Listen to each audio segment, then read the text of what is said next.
Saan ka? Ayun. Parang ang taas sa motor ka.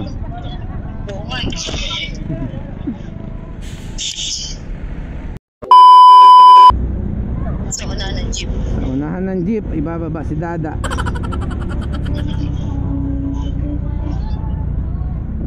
Huwag mong kalimutan page ko, Dada ah. Ulit-ulitin ko pa ba? Text mo na lang, kuya. Ginawa magandang balita. Sige.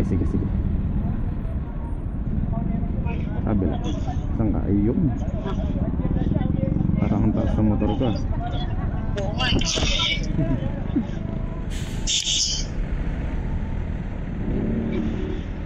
Wow, Blondie.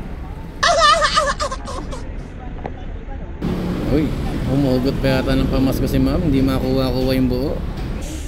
Okay na to, salamat, ingat. Ay, may tip tayo mga papi. 89 lang siya, pero binigay niya. At basta sa lumabas sa tawas, ayun nga, nabigyan na naman tayo ng tip mga papi. Salamat kay ma'am talaga. At sa kwento-kwento.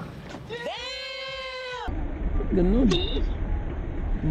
Sarap naman pag gaganon lagi, mababang yung CS. Yung iba may baktol eh. Pagubad ng helmet, basa-basa tapos may kikiam na bulok. So, by the way, okay na yun. Salamat. Bye-bye.